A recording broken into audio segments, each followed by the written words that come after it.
గారికి అలాగే యశ్వంత్ సార్కి, అలాగే అడిషా గారికి, అలాగే మరియమ్మ అశ్రమ గారికి, నా కూడి వచ్చిన మనందరికీ వందనాలు. ఈ రోజు వాక్యం చెప్పబోయేది ఏంటంటే ఆదికాండం 10 నుంచి 1 నుంచి 10 వరకు. స్టార్ట్ చేద్దాం వాక్యం. రెడీనా? రెడీనా? రెడీనా అందరూ?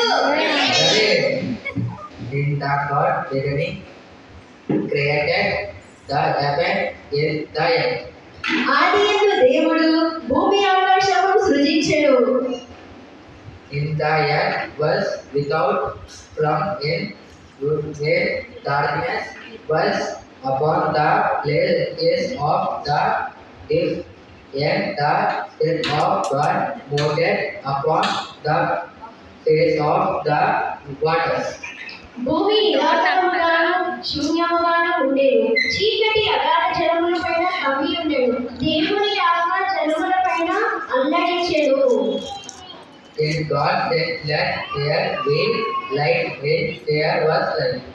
దేవుడు వెలుగు కమ్మని పలకక వెలుగును కనెను.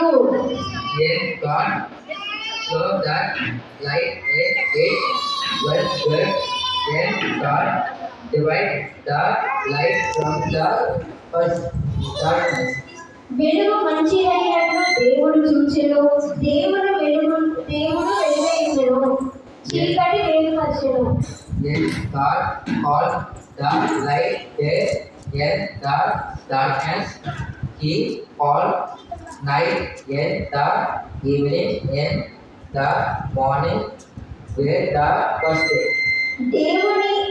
దేవుడు వెలుగును పగలనీయను, చీకటి రాత్రినీయను అని పేరు పెట్టెను. ఆ సమస్తమును ఉదయమును అని ఒక దినమయ్యెను. Then God said, let there be a firmament in the midst of the water, and let it divide the waters from the waters. మరియు దేవుడు జలముల మధ్య ఒక విశాలము కలిగి ఆ జలములు ఈ జలములు వేరుపరచడు గాని పలికెను. Then God made the firmament and divided the waters which were under the firmament from the waters which were above the firmament, and it was so.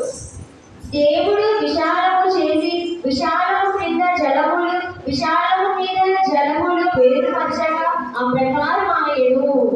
Then God called the firmament heaven, and the evening and the morning were the second day. దేవుడు విశాలము ఆకాశమని పేరు పెట్టెను. ఆ సమస్తమును ఉదయం కలగగా రెండవ దినమయ్యెను. Then God said, let there waters under the heaven be gathered together unto one place, and let